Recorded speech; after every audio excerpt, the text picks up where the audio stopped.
So, Kawhi Leonard has a partially torn ACL. I like to say this is surprising, but it's not considering he missed the Clippers' last 8 playoff games, with what was diagnosed by the team as a sprained knee.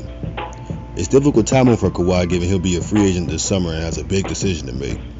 I'm not saying that Kawhi is going to be a 2021 version of 2016 Isaiah Thomas and miss out on a bank vault of money because of the injury. That's ridiculous. We all know Kawhi will get the max and sleep on money in a money mansion.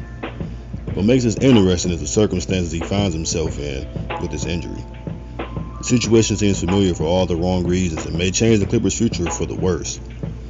Now, I mentioned earlier that the Clippers reported Kawhi had a knee sprain, and they also say he was a game-time decision in each of the 8 playoff games the Clippers played against the Utah Jazz and the Phoenix Suns without him.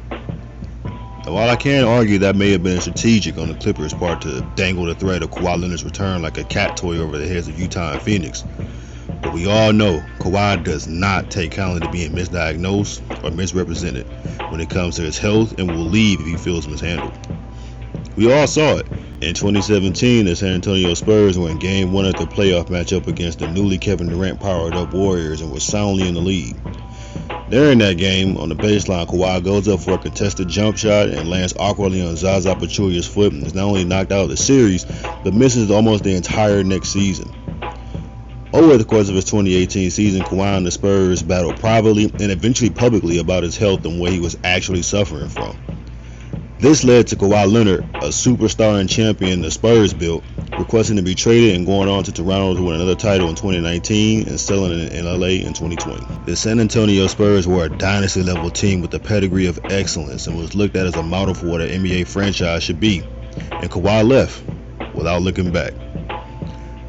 By now truly examining the severity of Leonard's injury, the Clippers run the risk of having history repeat itself. In my last video, I talked a little bit about Kawhi's free agency, and I kind of thought that, while yeah, anything is possible when it comes to him, leaving LA just seemed to be a non-issue. It's where he's from, he essentially owns the team, and they give up heaven and earth to get him in Paul George. Not to mention the fact that leaving after forcing the Clippers to bankrupt their entire future because they underachieved twice would probably cause an anti-Kawhi revolt all over the country. But this is different. The Clippers may have inadvertently created a plausible escape route for him to say, they weren't honest and they weren't taking care of me, and that's no good. The Clippers don't have control over a first-round pick for the next 7 years. They cannot afford to lose him under any circumstances.